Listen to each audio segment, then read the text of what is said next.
One.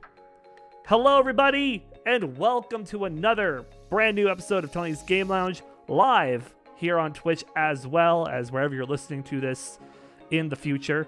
I'm your host, as always, Tony Erickson, and joining me this week, we have a Sonic Adventure 2 Dark Story speedrunner and the king of Fling himself, Savac. Hey, that's me. It is you. Welcome back. It's been about a year since we last had you on. Yeah, I think so. Around there. So how have you been in that time? What's new? Let's see. I'm not sure when I was last on here, but I think I've probably PB'd a couple times since then. Perhaps. I'm at that point in time I would have been, into the nitty-gritty of Residency, and now I'm at the tail end of it where there's jeez, what a sobering thought, but there's like 7 weeks left, not even. Actually, considering I'm taking 2 weeks off, there's 5 weeks left. Wow. So not much time is left. Not much. It's crazy. And then what's next after that? In practicing independently. Do you have anything lined up yet for that, or what's the whole? I do. It's not like firm. I haven't signed anything, but I've got 2 places. They're both in Calgary that are willing. Nice. So I am likely staying for a year. Nice. That's good to hear. Alrighty. Well, I think we'll dive right into our first main topic here on the podcast, which is, of course, our headline of the week, which we got some Nintendo news as there was a Nintendo Indie World Showcase, showcasing the brand new indie games that are going to be coming out soon. Starting off, the big one that a lot of people are happy about, Ooblets is coming to the Switch. A very popular, it's essentially, what if you were to take Stardew Valley, Pokemon, and Dance Battles and put it into a very colorful game? And that's coming to the Switch now, which I'm surprised it wasn't on the Switch. I thought it was for a very long time, but I guess it wasn't. So that's coming to the Switch this summer. We also got some trailers for a bunch of new indie games coming out later this fall or out in the summer. Batora Lost Haven, a roguelike. Electhead, which is the most interesting game I think that they showed off, aside from the very last game on the list. Electhead is a platformer where everything you touch gets powered up, and you can throw your head to power up different platforms, either above, across you, basically to help you progress through the levels. Soundfall, a new rhythm dungeon crawler, one of the few games that's actually out right now on the Switch. Wild Frost, a new deck building game. Totally Accurate Battle Simulator, or TABS, that is coming to Switch this summer. This is not to be confused with Totally Accurate Battle Royale Simulator, which is another one of their games. This is the one where you just generate an army, and their very weird ragdoll physics just take control and make everything chaotic. Gunbrella, a brand new side-scroller noir action-adventure where you wield a gunbrella. Greatest weapon to date now, apparently. That's coming out next year. I think that is one of the 2 games that is coming out next year that they announced. We also learned that We Are OFK, which was originally shown off in a PlayStation State of Play, that's now going to be coming to the Switch. This is that episodic story, basically a story-driven game about the band OFK. And the real gameplay aspect is like the interactable music videos. The rest of it is just, hey, here's a story that we'll talk about depression and some other stuff that people go through in their everyday lives sometimes. So that's coming to the Switch. Silt, a underwater puzzle adventure game coming out in June. Mini Motorways, the second game that is out right now. Basically, you're a road manager. Build roads, make sure there's no traffic. Make everything go by smoothly. Wayward Strand, a narrative type game that takes place in a flying hospital, and you can learn all the stories about the different characters and kind of uncover there's a mystery there as well to learn about. So that comes out July 21st. That's the only specific date we got out of like a lot of these that they showed off. Cult of the Lamb confirmed it's going to be coming to the Switch. That's a popular. That game looks a lot of fun. A lot of people are hyping this game up. They're excited for this indie game specifically. That's coming to the Switch sometime this year. Don't know when though. And then the last game, which I think is the greatest game they showed off, another Crab's Treasure, where they said, "Hey, what if we made a Souls-like game where you're a crab?" Yeah. What? Yeah. Sadly, the game won't be out until 2023, which I want it now. Like, I know that my boy Mello, who loves crabs, is probably sad. But you get to, like, collect different items as your shell. So that way you can take hits and whatnot. And if you lose your shell and you get hit without it, you basically die.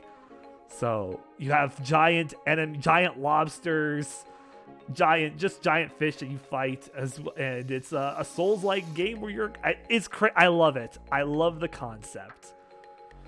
And the developer studio, they like have the name Crab in their developer title. I don't remember what exactly it is, but they made one game before this. It didn't feature any crabs at all, and people were mad. And so now they're doing this, and it's great. And that was essentially the Indie World Showcase for May. It was a nice little unexpected treat. I mean, all the Indie World Showcases are kind of like an unexpected treat because they don't really say when they're going to do it until like the day before.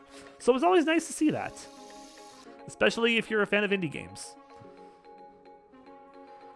All right, well, now I feel better about not knowing about this. They announced it the day before. Yeah, that's usually how they do indies, or they announce it or they just happen out of the blue, and they're like, "Oh, hey, it's a few hours, and we're gonna go drop some indie games for you," and everyone's like, "Oh shit, okay, thanks, Nintendo." It really just showcases how little they seem to care about the indie games. Why not hype them up? Come on, Nintendo. Mm-hmm, true. I mean, that's what people who watch it are like, "Yo, what if I told you next year you could play a Dark Souls game as a crab?" That game is gonna be up for Game of the Year against Breath of the Wild 2. Bro. You are seriously reaching. A little. No, you are seriously reaching. Breath of the Wild 2 is not coming out next year. Oh! Ooh, a doubt. I mean, it's going to come down to what it may or may not. Who knows at this point? I don't know. I feel like it might get delayed one more time and pushed to maybe a summer release. I mean, who knows? I'm not holding out for that game until I see it on shelves. Hey, fair enough. Fair enough. Well, with that, then, we're going to dive into what else happened this past week. This is the week in review. Taking a look at what came out last week, some of the bigger games that came out. You had Iodine Chronicles Rising, Flippin' Cactus, and Evil Dead, the game. The brand new kind of Dead by Daylight type game where you're just playing as the Evil Dead characters instead. And there's other things you can kill aside from just the players and the big bad boss monster that the other player is.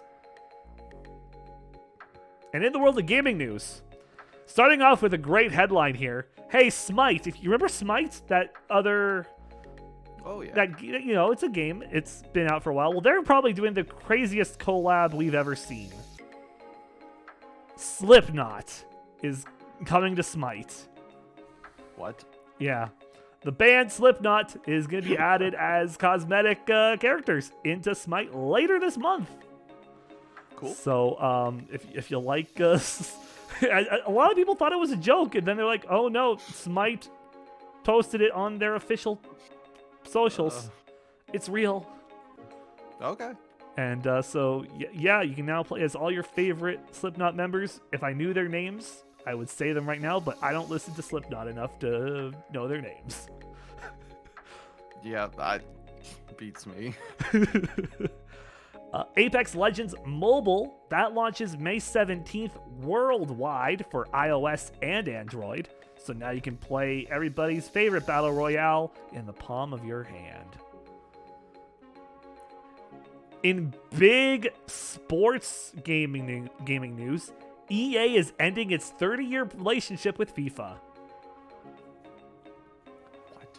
FIFA is now looking for new partnerships for 2 non-simulation titles for this year and next year, and then a big FIFA game coming out 2024. They're now looking for new sponsorships, and I feel like this is going to be the opportunity 2K's going to snatch up. This is hype because this is like the first chance in, I guess, 30 years for the new FIFA game to not be exactly the same as the old FIFA game. Yep. So that's exciting, soccer fans. Yeah, it's very exciting for a lot of soccer fans all over the globe. It was crazy to see that, though, especially knowing EA. Speaking of EA, they're working on a Lord of the Rings title. Now, while it's for mobile, it is a big licensed game for them. Lord of the Rings, Heroes of Middle-earth. So I feel like it'll probably be a lot like their Star Wars mobile game that has a bunch of characters and it's like a card game. I feel like it's probably going to be like that. But it's a Lord of the Rings game, and hey, maybe this means we'll see another Lord of the Rings game come out soon. I know that the Shadow of Mordor and Shadow of War were very popular games, and people liked them a lot, so maybe this will be more. In some Lego news, the Lego Smash Brothers game, Lego Brawls, is coming to consoles this summer. The game was originally a 2019 Apple Arcade exclusive, and now it's coming to everything else, where you basically, I think you build your own Lego minifigure and you fight Super Smash Brothers style. Platform fighter. Somebody's gonna make me buy this. It looks interesting. I know that I don't remember where we saw it before, if it was like I think it was like briefly shown off in the Nintendo Direct in like the highlight reel. And but now we know more details about what this is, because I didn't know what this is, mostly because Apple Arcade game. Of course, nobody knows what those games are. I've yet to meet one person who's played the Apple Arcade. It's not me. It's certainly not me. In some DC news, Gotham Knights, we got a brand new gameplay trailer showing off Red Hood and Nightwing.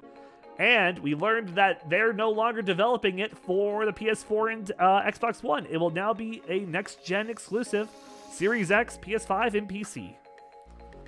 So I honestly think that's a good thing. I think a lot of games are going to start doing that now. And it's good. It's definitely a game that, if you're a big Batman fan, might be your driving force for a next-gen console if you are a console player. Or, of course, if you just have a PC, just get it on PC, because those will run anything if you have a good enough build. In some Epic Games news, Epic Games took an Australian Fortnite cheater to the Federal Court of Australia. And, needless to say, Epic got themselves a victory royale. Brandon Despotakis had violated the Fortnite EULA and terms of service, as well as infringing Epic's copyright by selling Fortnite accounts. It hasn't been disclosed how much he has to pay in damages, but all the money that he pays for his damages are getting donated to Child's Play, a charity dedicated to improving children's hospitals. All right. So it's going to a good cause. So that's nice of Epic to do. But man, it's owned. I like the fact that it's just nuts. Like, why do you? I don't understand the appeal of wanting to sell Fortnite accounts. Like, why? I mean, I'm assuming just boost it. There's like a ranking system, right? Yeah, I'm pretty Or sure. a level system. So you boost the account up, you sell it to the little kid who's got mom's credit card, who's not good enough or skilled enough or whatever to get to that point, and then you sell it to them and you make profit. sorry, there's a question mark somewhere in the middle there, but like Yes. profit is the end result there. And I mean, look, Despacito or whatever his name was just trying to make a quick buck. What was his name? Despacito. That's how you say it in Australian is Despotakis. Yeah, close enough. All right. And in some news that came out today, all these stories all came out today. First, Pokemon news. They've made the announcement that Pokemon Home support is almost here for Brilliant Diamond, Shining Pearl, and Legends Arceus. It's not yet. It's not yet. No, we've been waiting for a while. I've been in pain waiting for this. They said that they would announce it early 2022. It's almost halfway through the year. Whew. However, they did give us some more details. So when you link your games with Pokemon Home, you do get some special Pokemon. If you link Brilliant Diamond and Shining Pearl, you will get Hidden Ability, Turtwig, Chimchar, and Piplup. And if you link Legends, you will get a Rowlet, Cyndaquil, and Oshawott with their effort levels maxed out. So you can look forward to at least getting those when you link your game. So that's nice. We have a release date for the Dead Space remake. It's January 27th, 2023, officially tweeted out by EA and the Dead Space team. Alan Wake will be coming to the Nintendo Switch digitally only. And we also learned that the Alan Wake series being done by AMC is now in production. Bethesda has made a lot of people sad because I think it was expected. Starfield and Redfall have been delayed to 2023. Starfield, of course, is their next big exploration game, Skyrim in space, essentially. So those coming next year now. Dying Light 2's first major story DLC has also been delayed to September. It was originally set for June. And literally 3 hours ago, we got the title revealed for the new Star Wars game, the sequel to Jedi Fallen Order, Star Wars Jedi Survivor. That is what the sequel is going to be called. We now know the official title. That's everything for video game news. In the world of TCG, starting off Astral Radiance, that comes out later this month on May 27th. And Pokemon Go, we're going to be getting some Pokemon Go sets starting July 1st. Those are going to be released in waves. And what makes them different? Well, if you remember the little mobile game and the AR mode they have, all of those, all the artwork is going to be based on like Pokemon in the real world, which is really cool. In the world of Yu-Gi-Oh!, starting off with what's new in Master Duel, we got some new solo gates, a brand new tutorial section with advanced duels for more card rewards, and a gate revolving around danger cards. We have new cosmetics as well, and the Fusion Festival is underway. That is going until May 22nd. So you have all that time to get the new Cup Noodle Duel Mates and a new title which is the max reward. As for the TCG releases, we have Dimension Force coming out May 19th, Tactical Masters on June 10th, Legendary Duelist Season 3 on July 22nd, Power of the Elements August 5th, and the Structure Deck Legend of the Crystal Beasts on August 18th.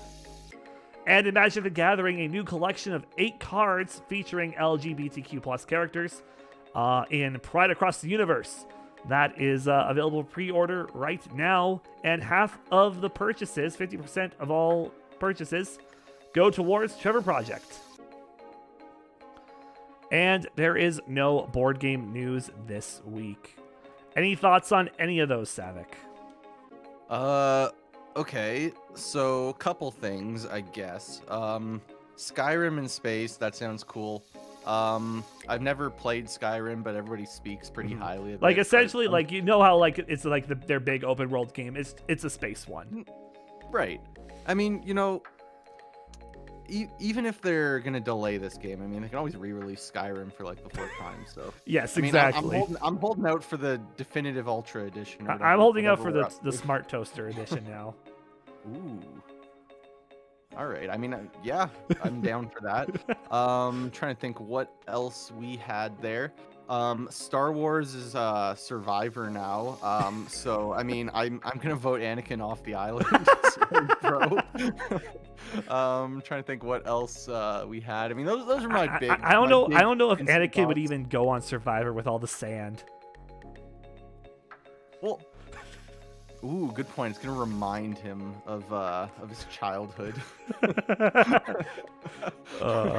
Can't have that. All right. Well, yeah. I mean, I think that's kind of the main things that stuck out to me. Alrighty. If that, then we're gonna jump into what games are coming out next week. Here's what should be on your radar from May 16th to 20th. Starting off, no releases on the Monday. On Tuesday, however, Umurangi Generation comes to the Series X and Xbox One. End Zone, A World Apart Distant Places DLC comes to the PC. Gloomhaven, Jaws of the Lion DLC comes to the PC as well. And Lovecraft's Untold Stories 2 also comes to the PC. No game releases on Wednesday. On Thursday, Deliver Us the Moon makes its way to the PS5 and Series X. Vampire the Masquerade, Swan Song comes out on everything. Deadcraft comes out on everything. And End Zone, A World Apart Survivor Edition comes to the PS5 and Series X. And on Friday, Dolmen all comes out on everything except the Switch. Cotton Fantasy comes to the PS4 and Switch. And The Endless Summer, Search for Surf comes to the PC, Series X, and Xbox One. And those are your games coming out next week, with the big one kind of being Vampire the Masquerade. Swan Song, if you're a fan of the Vampire series. Everything else is pretty tame. We're in a pretty tame time for game releases right now. Nothing crazy is hitting the shelves quite yet, and we probably won't see anything too crazy until the start of June when the Mario Strikers game comes out. Ooh, I am hyped for that one. I mean, I don't know. We've got another Survivor game coming out. I mean, so that's kind of hype. I mean, geez, like we need some creativity in this industry because that word's already taken. Somebody over at development needs to get a goddamn thesaurus out and get a new word. Sorry. Mm-hmm. Yep. But, yeah. But yeah, that's everything coming out this week, and now it's time for us to dive into our main focus of the week. Here's what we're talking about this week in the Game Lounge. And Savac, if you want to open up with our first topic, you can go right ahead. Sure. So I don't have it up right now, but I'm pretty sure the first topic was just kind of myself and kind of transitioning to where my life is going, I guess.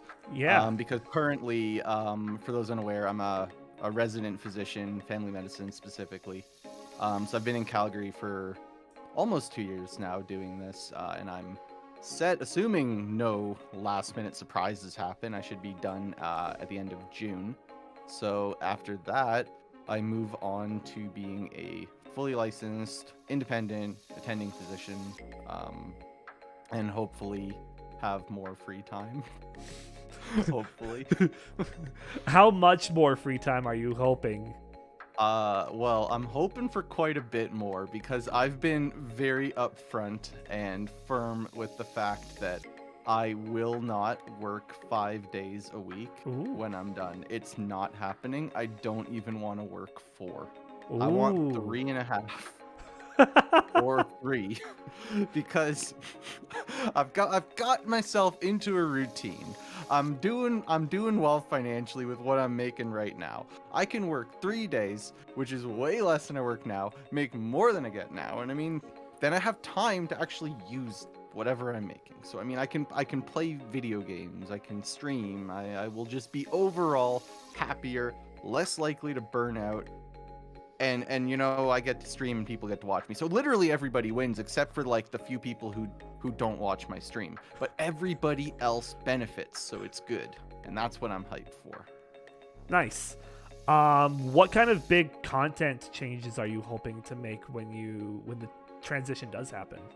Okay, so in terms of big content changes, realistically, and this has bothered a lot of people, but mostly right now I stream Sonic Adventure 2 Battle. Mm. And that's because I have, on average, 2 days a week that I can stream. Sometimes I can't even do that.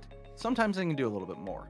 But because I only have 2 days a week, I'm really only willing to stream that because I don't like the other stuff as much. I mean, I'm very, very transparent about that. But I used to do a lot more variety when I could stream like 3 or 4 days a week. And if we're going back to a model where I can stream 3, maybe 4, probably 3 days a week, then that opens myself up for actual variety content again that people would like. I mean, I don't know if Splatoon is ever coming back, but Splatoon 3, to be fair, it is going to drop. So we might see some more of that. We might see speedruns of other games. Maybe even Mario Kart comes back. Maybe Smash comes back. I've been kind of getting excited about playing Melee. I was playing somebody for like 2 hours the other night, which is the first time I'd picked that game up in like 4 months. So, I mean, basically, still going to be doing SA2 until such a point where I feel like I cannot accomplish anything else in the game, and I don't know if that's going to happen anytime soon. But until such a time, I'll keep playing SA2, but I'll be able to do other things. Okay. How would you... This is more on the medicine side of things. How would you rate your overall experience going through both med school and your residency? Ooh, okay. All right. No. So, okay, so I did medical school at, I'm actually wearing the shirt, Queen's. So that is a school in Kingston, Ontario. So, the culture of medicine in Ontario is a little bit more toxic than it is in Alberta, I must say. People are just genuinely nicer in this city, in my experience, than they are in especially Toronto, but even Kingston. And Kingston is a tiny city or town. I would call it more of a town. They have no business being the level of jerk that they are, but they are. And I mean, like, it was toxic. I mean, I feel like people are always like, "Oh, Savac, you're so toxic," but I was molded by that because I think I was a happy person before I started medical school. I was happy. I had ambition. But you know what? They just break you down in medical school. Like I mean, I got like screamed at on the phone as a medical student repeatedly by like consultants, and it's like, it wasn't my decision to phone you at 2 a.m. I'm sorry, I'm working with somebody else. Don't yell at me, yell at them. You think I'm gonna pass that message along? No, because then they'll yell at me too. So I mean, like, so basically, medical school, very, very toxic. It was not fun. And I mean, like, I was feeling like I was just going through the motions. I had to do a lot of stuff that I was just not interested in. My surgery rotation in particular was like borderline traumatizing. So happy to get out of that and into residency in Alberta, where everybody's nicer and supportive. I've been yelled at approximately 0.5 times in my almost 2 years being here. I've met a couple like strong personalities, but in general, everyone's a lot nicer. It's overall much more satisfaction actually coming in to the hospital to work because, I mean, I'm actually doing things. Like in medical school, you don't necessarily do anything, but like if I put an order in for a patient, something will happen because I said that it should happen. So somebody goes and does it. Versus in medical school, there's always somebody who's co-signing any order that you do. So, I mean, it's just more responsibility. And if you don't show up, like, bad things happen.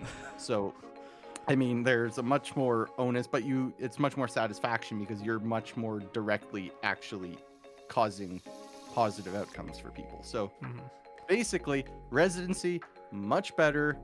Everybody's nicer. I'm doing things that I like more and much more satisfaction from doing it. So much happier. There's still a lot of like assignments. Well, not a lot, but like things that I don't want to be doing. They still exist, and it's because some dude in a suit somewhere in Toronto says that we have to. So we still have those, but overall, I would say Residency went pretty well. Nice. What was this 0.5 of the Well, yell? dude, I don't know. I thought there was like a story there. Okay. Raising their voice. I mean, not really. Honestly, I feel like the ones that are more memorable are the ones that actually were much more calm when they were like giving me a bunch of like flack. But no one's ever actually yelled at me. Okay. One more question I do have in regards to, I guess, this topic at hand. We were talking about this a little bit before the podcast. One of your most recent video on your YouTube, and one of your most recent streams, was the impeachment of Blake. DKSC for life. I mean, look. It was not rigged. It was a fair. It was a fair and honest trial. It's not my fault. I succumbed to the urge of money. I mean, like, look. Any of you would have done the same thing in my position. He was found innocent of all charges. Just deal with it. Mm-hmm. But someone who may not be as innocent is a mod. Mr. A person who's been on this podcast 3 times, Don SR. So the question is, will Don be having a trial down the line? You know, I think that it may be in my best interest to run another community goal to see if the community as a collective would like to impeach Don for his actions. I think that it would be in Don's best interest to have Blake represent him at such a trial, because Blake won his trial. So if he's not going to get Blake, he should at least recruit Blake's legal team. Because like, I don't know how, but like, if you can prove Blake innocent, then who can't you prove innocent? So I mean, like, look, I'm not saying Don's going to trial, but like, Don, you need to go and get Jack on your team, all right? Aside from that, are there any like big plans you have in the back of your head for like streams like those, or like something on like a grander production scale like that? We do have one coming. So Capitaines, who was acting as the prosecution in that trial and is largely known in my community as second in command, he came to me with an idea. I don't know if I'm gonna reveal it yet, but it is another community event sort of thing, because we were like, oh yeah, the community loves when we actually do legitimate planned content. So I'm not gonna tell you guys what it is necessarily, but there's 2 things that you guys need to know. It is a live competition, and there's cash money to be rewarded. And Capitaines is paying for it. Ooh. That's an incentive. Now that is an incentive tease right there. Yes. When will we know more details? Do we have a time frame? Honestly, I can't see a world where I do this before I get back. So, like, end of June, I'm going back to Toronto, then going to Minneapolis or wherever for GDQ. Back to Toronto for my brother's wedding, and then come back. So I can't imagine it's going to be before any of that. Okay. Alrighty. With that, then I'll quickly address chat, as the man in question has actually just popped in himself. He has a question, and we'll take the question right now. All right. I will answer. So Blake would like to know if the rumors are true. So I think what Blake is alluding to is the fact that I have size 15 shoes. And the thing about that is there's a lot of rumors that go around about people who have big shoes, big feet, whatever. And like, people always ask me this, and I always have to tell them, yes, the rumors are 100% true. My socks are enormous. That's it. Okay then. Alrighty. I'm just joking. They're size 14. I used to wear size 15s. I was hedging my bets. My mom thought I was gonna grow into them, but we capped out at 14. I can squeeze into a 13. Alrighty. With that then, we will head on into our second topic of the day, which we're talking GDQ again. We did talk GDQ the first time, so a quick refresher because it has been a while. What was your first GDQ event that you watched, and what were some of your favorite moments from GDQ that you got to witness live? Ooh, okay. Well, the first GDQ that I watched was not live, but as far as I can remember, it would have been GDQ. I don't remember if it was AGDQ or SGDQ, but it was 2013, and it was the Ocarina of Time run by then Cosmo, now Narcissa Wright, and it's a famous run. Like, that run is ridiculously good. It's just a great, well-executed run with phenomenal commentary throughout the entire thing. It's basically a history lesson. It's like when I play Cosmic Wall and give a history lesson, but there's actually gameplay happening. So, I mean, that's the first one that I can remember. The first one that I would have watched live, if I remember correctly, that would have been, I think, SGDQ 2015. And I think I watched probably like 75% of that. Like, I just had it open permanently because I was studying for, I can't even remember what I was studying for that summer, but I just kept it on the entire time. And every time there was like a good game that came on, I was just like, well, I'm not studying. I got to watch this. So I think it was, oh, I'm trying to remember. No, it couldn't have been SA2. SA2 wasn't at that event, but there was definitely some runs where I was like, whoa, and I just had to just stop what I was doing and watch. So that would be my first one that I can think of that I watched pretty religiously, and I've watched every single one since. Yeah, love watching GDQ. It's a pretty good event. So around what year would you say was the time you thought I want to go to one of these? Ooh, okay. Well, I think that I can probably safely say 2018 because that's when I started actually speedrunning. Because I picked up SA2 in the summer of 2018. So I have actually been at this for quite a while now. We're almost at 4 years. I think it'll be 4 years next month, potentially. So that's pretty crazy. But before that, I didn't have any aspirations of actually going. But yeah, I mean, once you start speedrunning and you get immersed in the culture of it, and you know that like the people that you've been chatting with online, that they're going to be there, suddenly, you want to go there. I mean, maybe, you know what? I take it back. Probably not 2018 because I wouldn't have known, like I knew the community, but I didn't know them as well. So it probably would have been 2019 where I was actually like, yeah, these are my friends, rather than online acquaintances. Yeah. So yeah, I'm changing my answer to 2019. Okay. And yeah, and there just wasn't sorry.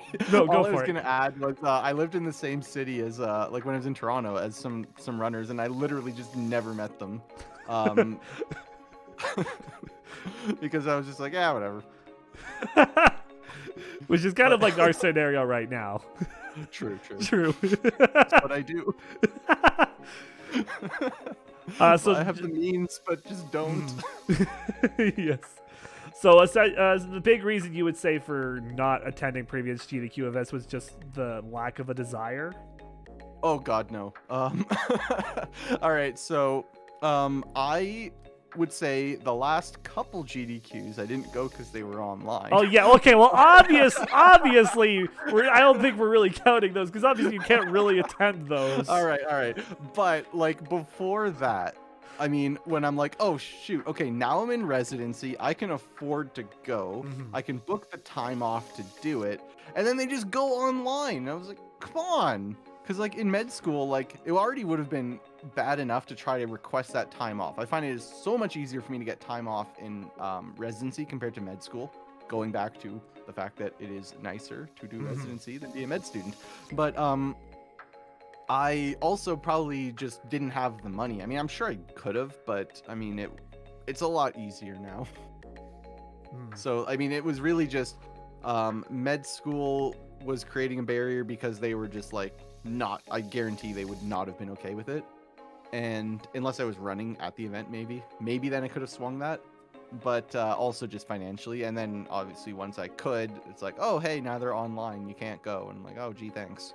So those are the Yeah. reasons why I haven't gone yet. Yeah. And you also semi recently actually got to run in a GDQ hotfix event. Oh yeah, that was sick. Yeah, tell us about that. Yeah, so I remember I got reached out to in my Discord DMs. And the reason that they did that was they just looked so they were running this event called Time Capsule, Tippy, whose name is Smooth Operator, either or. And so she was doing an event, and it was supposed to be highlighting games from 2001. So a well-known game that released in 2001 that is speedrun is Sonic Adventure 2 Battle. So what she did was she went onto the submissions list for GDQ, and I was actually the only person, as far as I know, that submitted SA2 to that event. So she reached out to me because my Discord info was on my profile. And like, I remember reading this email, and I was just like, once I get to the first line, I'm like, okay, yeah, sure. Somebody wrote me a wall of text. They're trying to get me to join something or whatever. And I just read like, on behalf of Games Done Quick, and I'm like, whoa. And so what do I do immediately after I read this message? I'm just like, I go in a DM GURP right away, and I'm just like, hey GURP, are you still interested in Dark Story, or are you totally done with it? And he's like, and GURP is just like, if I remember correctly, he's like, no, why? And I'm like, I want you to commentate or run. And he's like, okay, sure. Can you tell me more about it? And I'm like, sure. And I just send him a screenshot of it. And he's like, damn, okay, yeah, man. But yeah, no, that was a sick event. And I got Don in too. Don was the second person that I told, like, shortly after GURP. And I sent him the screenshot of it as well. And it was actually kind of funny for Don because Don also commentated Trader's run on GDQ. Mm-hmm. And this was before Don, who has now since gotten his own run on GDQ. But he was like, dang, why do I always commentate? I never get to run. But yeah, no, that was fun. So I had GURP and Don on comm. So it was a very relaxed run. It's like virtually impossible to tilt in that setting. Doesn't hurt that the run was going like phenomenally well. Like I hit every single skip first try. And there were almost no hiccups. Like Radical Highway 149, sure, not a great time. But I mean, like in a marathon setting, that's still pretty solid. And so the only stage that I can honestly say didn't go like super well is most likely Weapons Bed. Like that was kind of a tragic stage. And I guess Sand Ocean, but like all things considered, if I remember correctly, I missed Zero Cycle narrowly.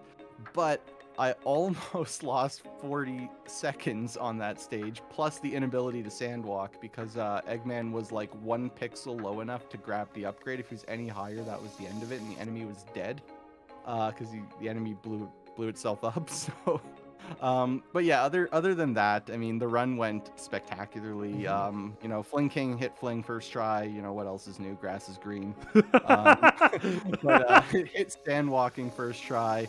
There were a lot of frog walks in the chat. That always feels good to know people are using my meme elsewhere.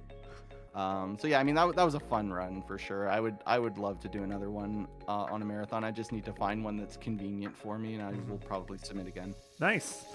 And in regards to this year's SGDQ, you are going. You finally get to go. So who are you most excited to see? Who are you most excited to see down at the event? Ooh, okay. Well, that's hard because I don't fully know who's going. So I don't know if GURP's going to show up. As far as I know, GURP's going to be there for a day. So if he is, it's probably GURP. But otherwise, like realistically, just anyone in the SA2 crew. I know if like Dawn or Emerald were going, which they're not, they would be high on that list as well. But yeah, I mean, I've got a long list of people who want to drink with me. So I'm gonna make it happen at GDQ. I will rally up the Sonic speedrunning community, well, the Sonic Adventure 2 Battle speedrunning community, and choice runners from the other games that I don't hate. And We'll round them up the nearest bar, and I will get them all a shot on me. Yes. But that's the only one they're getting. Nice. This ain't no charity. Nice. I mean, the event's a charity event, but Yeah. this ain't no charity. That they only get one round. And it's in Minneapolis. I think it's in Minneapolis. Mm-hmm. I should really I would have probably gotten tickets to go. However, I'll be in Vegas at the time of GDQ. So solid. So it's pretty solid. I sad because I did want to go, but it's I'm going to Vegas. I get to see I'm probably going to go see Aerosmith and some other. So I'm looking forward to that now, and I'm definitely looking forward to some of the runs. What are your thoughts on the games list this year? Oh, I should have looked at the games list before this. All right. Well, I'm just forced to go off of my best recollection. So, I'm obviously excited for the Sonic block, which might feature Sonic in it, possibly. I mean, we've got 4 Sonic games in there. Yeah, it's a small list. It's a small list, and I'll talk about that maybe in a bit. But we've got the Sonic Advance run by Kirby Masta, where there's a 1 in 4 shot that we might see Sonic. We've got KD4 doing the Gamma run, so no Sonic there. We've got Knuckles Chaotix with 0 chance of Sonic. And then we've got Sonic Generations 3DS, which, unless they mod Knuckles into that, we might actually see some Sonic gameplay. Mm-hmm. So I'm excited for the Sonic block, obviously. I'm super excited to see Hib play Knuckles Chaotix. I know nothing about that game, because Hib always plays like super obscure stuff, but I'm excited to watch it. I'll watch Gamma Story, 'cause it's always a sick run. I mean, I'm gonna watch the whole Sonic block live, like, let's be honest, I have to. So outside of the Sonic block, I am super pumped for a few runs that I can think of off the top of my head. Super Mario 64 120-star race between Cheese and Simply is going to be hype. I recently heard that Sunshine 120 got in off of the backup list, so I will be excited for that. Don't think I'll watch it live, but I will probably watch it later. Mostly because, like, at the event, you're hanging out with the homies, you're not really watching everything the whole time. I recently became aware that there is a I believe it was Final Fantasy VI rando, and I did not know that was a thing, so I don't know anything about it. I made sure not to look up anything about it, and I'm just gonna watch that, probably live, hopefully live, and just see just what is that game, and is it something that I would like to run. Trying to think what else. I mean, I'm pretty sure that Oats and Goats is doing God only knows what hard mod of Super Metroid, but it's not like it's a really hard mod of it. I don't remember exactly what it is, because he's done a previous like super hard mode or something at GDQ, and this is not that. It's a harder one than that. So whatever that is, I have to see it. I have to donate to kill the animals because it saves the frames. And I mean, I'm just gonna say right now, if I ever get an event, or if I ever get a run into GDQ at an event that has Super Metroid, just know, all of you, that if you donate to me and you say runner's choice, that is effectively a donation to kill the animals, because that is where I'm putting all of it. So just be aware of that. This is your one and only warning. If a Tony's Game Lounge exclusive, if I get on GDQ and you say runner's choice, it is going to kill the animals. Just know that. Alrighty. There's one run I'm looking forward to. I look forward to it every GDQ, and that is Froob. He's running Yakuza Like a Dragon this time around. He ran Lost Judgment back in AGDQ, and so running Yakuza Like a Dragon. I am excited for that. I've tuned into some of his streams to see the run, and I gotta say, I'm very excited. Okay. Those are definitely ones. Oh, and I'm also looking forward to the Tunic run, because I love Tunic. I can't believe that Tunic even got in, because that game came out like a couple days before the submission deadline closed. and they submitted it, and then they approved it. So really surprised on that one. I think a big thing was kind of the reception, and you also had Trihex backing the community at the very start of it all, even kind of leading the way for runs of Tunic. So that was probably a big reason why. Yeah, possibly. I mean, I don't know anything about the run, so I'm hoping it's wild. optimized. I saw the world record run for any percent. Holy shit, it's wild. Is it? Okay. The stuff sweet. that you're able to like abuse is nuts. And like especially the final boss, you gotta be like, it's a really cool strategy to use on the final boss. And like two of the three like other bosses, you abuse and you basically don't fight them at all. You only fight one real boss, and it's really cool to look at. All right. Well, I'll have to check it out. I'm intrigued by the Phasmophobia speedrun that's gonna be there, because I didn't know that you could speedrun Phasmophobia. I mean, I'm not holding out too much hope for that one. Fair enough. Actually, you know what? What I will say about GDQ when it comes to the games committee selection, if you've like this is what they say, and it's largely true. And I think the Pumpkin Jacks run from the last event really highlighted this. But if you've never heard of a game or think that there's no way that this game can have a speed run, but somehow the games committee approved it, it's probably a sick speed run. So, I mean, I don't know what Phasmophobia is going to have, but it's probably sick. Yes. Either that or the games committee, I don't know. We'll see. We'll see. Yes. And of course, there's also going to be a Kirby and the Forgotten Land run there as well. Oh, that's the other one that like was released immediately before the deadline closed, and they took it. I mean, apparently Kirby speedrunning is like extremely straightforward, so I guess it makes sense, but it's still kind of surprising. Yeah, we got that, and Kirby Tilt and Tumble will also be at the event. So some double dose of Kirby, which is super nice. I'm just trying to look through the list as well. We have an F-Zero GX run that'll be there. Oh yeah, I am actually excited to watch that because it says max speed story mode very hard. So like it's been a while since I've played F-Zero GX, but as far as I remember, in order to effectively snake in that game, you need max acceleration on.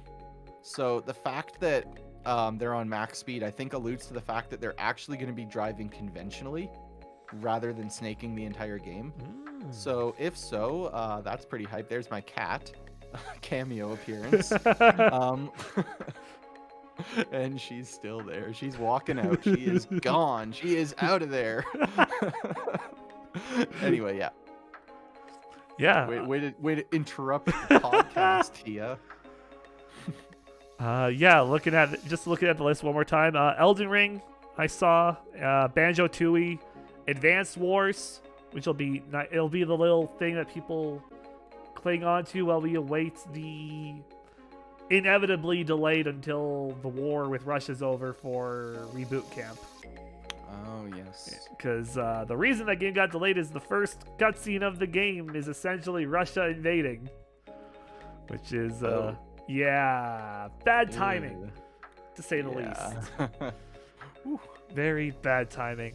But yeah, it's some solid games in there. But like we brought up earlier, lack of a Sonic block. What are your full thoughts on that?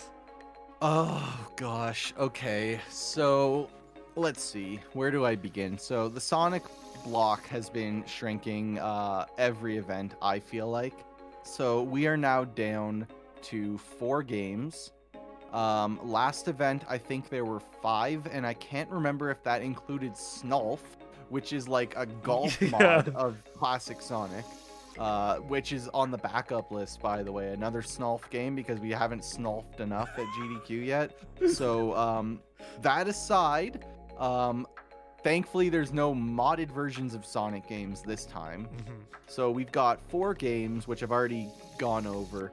And so in terms of actual runtime, we've got, Knuckles Chaotix is like 20 minutes or something. Sonic Advance is like 20 minutes.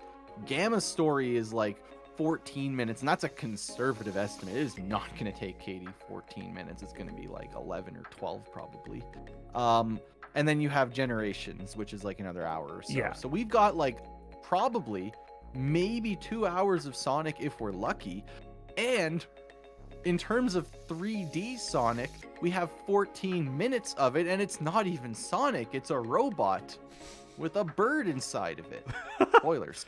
So like we I feel like the Sonic block has just kind of been shafted a little bit at this event. It doesn't feel great as a Sonic fan and a member of the Sonic community, because I mean, I looked at the Sonic submissions, and as far as I know, Sonic had more submissions than any other series, and yet the representation is just so poor. And those were good submissions. Like SA2 alone had like 10 or something.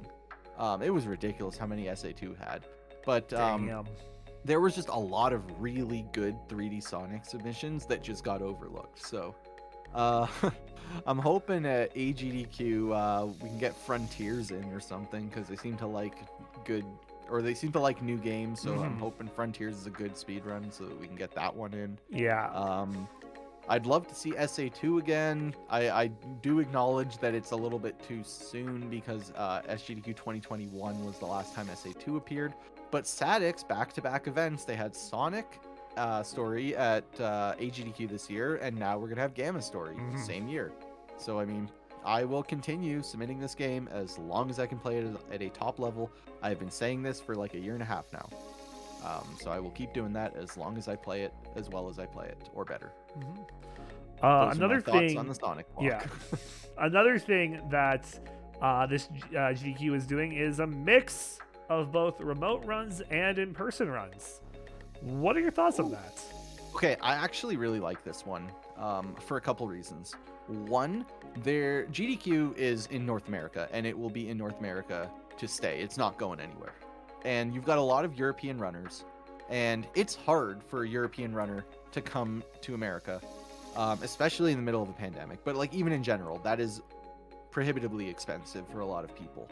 So it just opens the way for a lot of really talented European runners who otherwise might not have ever gotten the opportunity. It doesn't have to be, you know, a majority of remote runs, but I think having a few is good, because the advantage offered to the event from a logistics point of view is just immense, because the setup time between runs when you're live can take a very long time. It can be 15 to 20 minutes to set up a run.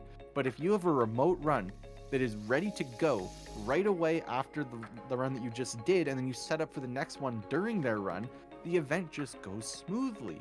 It's just, from a logistics point of view, it makes so much sense that I honestly feel like this is here to stay, and I wouldn't object. Honestly, yeah, bringing that up, I didn't even think of the logistics standpoint of that. That's a very... it makes sense. It's a huge advantage. You can cram more runs into the event if you do this. Yeah, they could. Definitely could. So, yeah. Maybe they'll realize that next year and actually give us more Sonic games. Oh, they won't. They'll be like, oh, hey guys, we freed up another hour. All right, guys, who wants another hour of Mario or maybe Zelda? That's how they do it. Yeah. Any other final thoughts you have on either topic, GDQ or our first topic of the day? I think that wraps up most of my thoughts. Alrighty. You had more questions, but I mean, I think that's kind of the stuff I wanted to say. Yeah, that's looking over everything to make sure. Yeah, no, that is about everything. Okay. In that case, it's time for us to move on to the bonus level. And we're kicking off our bonus level. And hey, this is where everybody here in the Tony's Game Lounge Twitch chat, this is where you guys get to shine. It's the community corner, so that means you guys can ask us any questions you have about video games or some other things, but we'll mostly try to get some video game questions in here. You guys are free to ask anything you like, as long as it doesn't break TOS. Oh boy. So if you want to get those in, you can go for it. We'll maybe sit here and chat while we await some questions. Twiddle our thumbs. Oh, there's a question We from got earlier. from Moonlit. Okay. Anything. I'm not necessarily obligated to answer anything. Okay, so question for me from Moonlit: how much to shoot Blake? I don't know. I don't know the guy personally. I don't know if I even could shoot the guy. I don't know him personally. I mean, just time him out in chat. That's what Moonlit means. Can't say you didn't try. Okay, Moonlit. It was a good try. It was a good try. It was a very good try. I think what we could do is while people submit their questions, we can do top 5.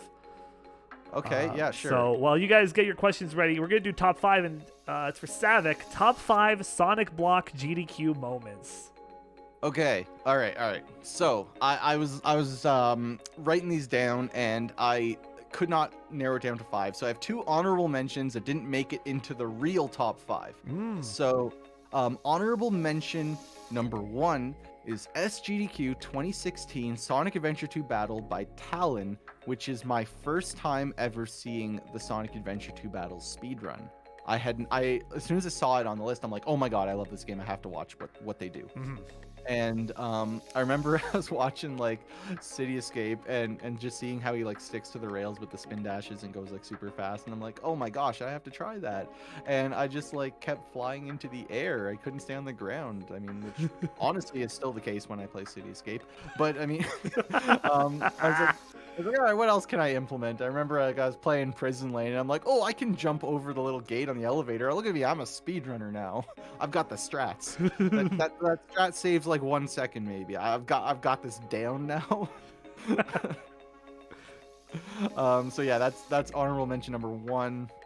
Honorable mention number 2 is from AGDQ 2021, where for the first time ever in a GDQ there were back-to-back world records. So you had Flying Fox, who was playing the 2013 version of Sonic 1. The Tails Beat the Game category, and Zaxxon96 was playing Sonic 3 Angel Island Revisited. The runs were back-to-back, and they got world records. And then I remember Argic loaded in right after they'd just gotten 2 world records, and they're like pressuring him like, you've got to get a 3rd one now. he's like it's not happening, it's too good. So yeah, those are my honorable mentions. So coming in at number 5 is actually from Frost Vitals this year, 2022. So Rizuru was doing a run of Knuckles Story, and got to the final like 2 hits of Chaos 6. So the run's like, you know, maybe 15 seconds from being over, and the game just crashes. And that was the end of the run. Oh no! Yes, this happened. It was oh man. And then just like, all right, well, let's stop the timer, let's load into Tails' story and move on with the marathon, guys. Oops. So that's number 5. It's really funny. You can find the run on YouTube if you want to see. The game literally crashed. Oh my god. What a great game Sonic Adventure is. So next up at number 4, AGDQ 2019, Sonic 1, the original Sonic 1 by Dr. Fatbody, who this run's not on the GDQ channel anymore because of some drama. I don't fully remember the details, but the run itself was just like pure comedic gold. I remember at one point during the beginning of the run, he literally at a GDQ event, this is not why he got banned, by the way, but he's just like, shout out to my mom and dad for getting busy one December night. You know what I'm saying? I'm just like, it's like, you can't say that. And he just moves on to the next joke like nothing's happening. I'm like, what? So, but that whole run is a treat for anyone who's interested. It is re-uploaded on YouTube by somebody else. I think I did see the re-uploaded version, and I was watching it one night at work because when like the last 3 hours of my job during a night shift, there's like nothing to do if I've done everything, and so I just watched it. I'm like, yo, this is great. All right, so the next one, this one's like funny for like very different reasons for me, but this is AGDQ 2017 Sonic Adventure 2 Battle Dark Story by Seraphim. So anybody who watches me play Dark Story knows that when you actually watch me play Dark Story, it's an Iron Gate simulator. That's what it is. And so Seraphim gets 205, and Draco Dan on commentary says, and I quote, 205 is a pretty good time for Iron Gate as well. And anybody who's ever watched me play this game would know how viscerally angry I would be if the time was anything at 158 or higher, and I will reset the run if it's 159. So seeing and hearing that when I go back to the video is just so unbelievably funny to me, and probably to anybody else who's ever seen how angry I get if the Iron Gate is over 2 minutes. Wow. Like in the Dark Story tournament, I got a couple, and the commentators were talking about how how tilted I must be at the Iron Gate, which it's true. I can't handle Iron Gates like that. So yeah, I mean, it's not like a funny line by itself. It's just funny in context. But I remember Gerp was the person who first pointed that out to me, and it's just really funny. So it made me realize that, like, I can't trust Draco if Draco ever says that something's a good time. Because it might not be. And like anyone in general, they're just hyping it up for GDQ. They're like, yeah, that's a really good time. You gotta clap for that. Gotta clap. Yeah. Oh my god, 130 mad space? Yo. Like, so my number 2 is AGDQ 2021. I already talked about this run, but it was Sonic Mania by Argic. There is no one moment in this run that is the highlight. The entire run is the highlight. The only thing that could possibly have been faster than the way Sonic was moving in that game is Argic on commentary, who is faster than Sonic. Like, this run is just ridiculous. The Scottish man just does not stop. He is like the Energizer Bunny. I don't know what's powering this man, but he just has unlimited fuel, and he just goes like a mile a minute, and it's just a treat to listen to him in general. But that run in particular, I remember quite vividly. It was just phenomenal. So that's my number 2. And then my number 1 moment for sure, unquestionably, is SGDQ 2021. I'm sure a lot of people probably know what I'm going to say already, but it's Katie's run of Sonic Adventure 2 Battle when she hits Hex Skip. Yes. Which is just like, that is like my number 1 probably GDQ moment of all time. That was just, that moment was ridiculous. And Seraphim and Draco on commentary were hype, and Draco was not lying this time when he said it was hype. You know, we're going back, you know, a couple spots where he was lying about 205, but Hex Skip is actually hype. So very hype. It so, I mean, really is. And Seraphim's commentary just made it that much more. It's true. Seraphim is a treat, really. He really is. If I ever get a run in, I gotta recruit him on the couch. It just instantly elevates my run to like legendary status. Absolutely. We do got a question from Highlights for Savac. Will you speedrun Splatoon 2 DLC? I mean, I literally already have speedrun Octo expansion. I've got it on speedrun.com too. I'm assuming Highlights means will I run it again? And no, probably not. So my reasoning is that the resets in Splatoon 2 are just ridiculous. It takes you like 6 minutes to reset a run. Ooh. And considering I'm very likely to lose the run to one of the 8-ball stages right near the beginning, yeah, we have to watch, and we have to watch the cutscenes and play the tutorial a lot. So not a fan. I'm not in practice anyway, so I'd probably be losing runs anyway. Yeah, no, it's not happening. Nope. If Splatoon 3 has a good speed run with shorter resets, then yes, I will run it. Okay. I have a question actually. Goes back to something we talked about the first time we had you on. Oh, Kabuki's a Clash, and just an update on the Sonic and the Olympic Games speedrun scene. Because I know when we talked last time, there was a person kind of grinding through the ranks a bit there. How do those rankings stand right now? Oh, I mean, I'm still unchallenged in Kabuki's a Clash. I've held that record. Nobody has been able to take that one away from me. Flub tried, got pretty close, bopped Emerald, but not bopped me. Dirty Dan gave it a go, didn't bop Emerald, but you know, the SA2 community at large is trying, but nobody can take me on Kabuki's a Clash.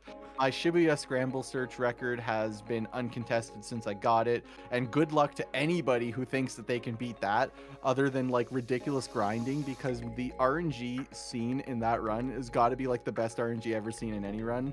Because for those who are unaware, this is like Where's Waldo, and the target toad that I had to find spawned directly in front of the cursor 4 times in a row, basically. So, well, the first one you can see in the cutscene, Prophet found that, so it's called Prophet Vision when you spot it in the cutscene. Prophet Vision. It does not have a jingle, but it should. And the next 3 spawned basically next to the cursor, and that's why I was able to clear it in 7.9 seconds of in-game time. So good luck to anybody who thinks that they can beat that. Holy. I did lose my record in Treeside Rumble, though, and I have not been able to reclaim it. The same person who took it from me last time I took it back like an hour later, because I logged in, saw that I lost it, and just instantly just did runs for like half an hour and took it back. But I have not been able to take this run back since they took it. It's kind of funny because their previous PB was 1 frame slower than my record. Wow. And then they just go and lower it by like 5 seconds, and I'm just like, all right, bro, you can have this one. That's too good, I think. So yeah, I mean, I lowered it by 4 seconds when I got my current PB, but he's lowered it by another several. All right. So I cannot compete. And the other dude who was grinding all the runs, I don't know what he's been up to, because he has not taken any of my records. Okay then. So yeah. Yeah. Again, if people have more questions, you can get them in. We're gonna go into this week in gaming history as we await some more. So this is May 16th to 22nd. Here's what happened in the past. On the 16th, 2002, Square releases Final Fantasy VI for the PlayStation 2 in Japan. Oh, sorry, no, not 6, 11. No, I don't know my Roman numerals. For the PlayStation 2 in Japan for 7,800 yen, about 61 US dollars. So 70, 80 Canadian. Damn. May 17th, 1989. In New York, Tengen holds a reception for retailers, trade reps, and press for the launch of the Tetris video game cartridge. May 18th, 2007, 10 wireless hotspots are opened at Disneyland and Walt Disney World on the Pirates of the Caribbean attraction.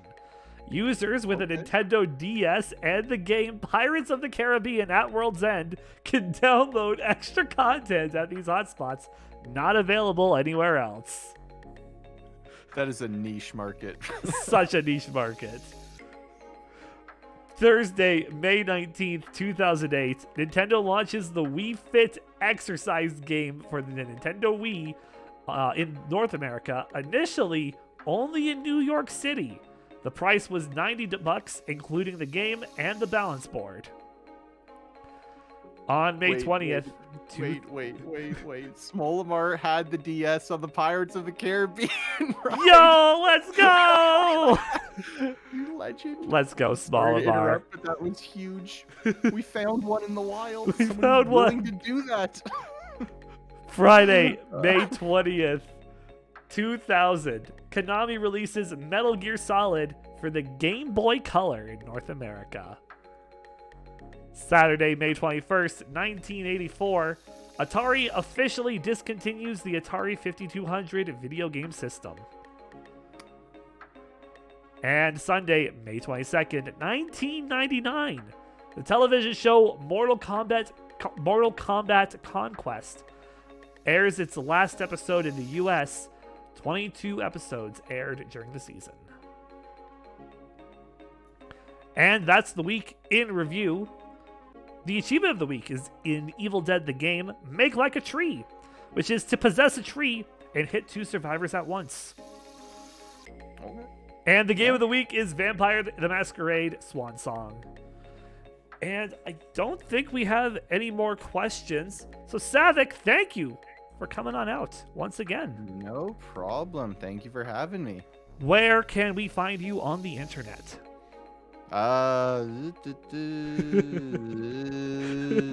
There. Well, for our audio listeners, Twitch.tv/Savac, SAVAC. You can also find me on Twitter at Savac Gaming, SAVAC, and for those who can't spell gaming, GAMING.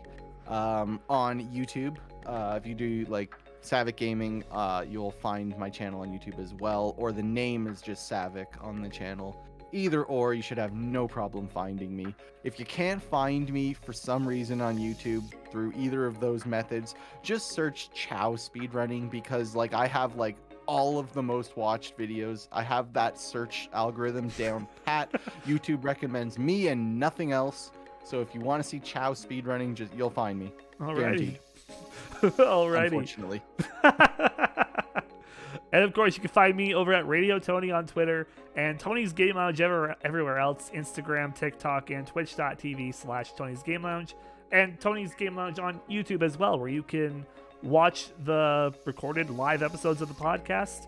And if you join our official Discord, you'll be able to catch them earlier as episodes are released on the Monday. Even the video will we release it on YouTube on the Monday, but the Twitch highlight you can catch anytime on the Twitch, or you can find it in our Discord. Once again, Savac, thank you for coming on out. It's always a blast to chat with you, and it was definitely a fun day today. No problem. And thank you, the listener, for tuning in. We will be back next week with another super special guest and probably another live episode. And I will see you back here in the Game Lounge. Be sure to like and share the podcast. Bye!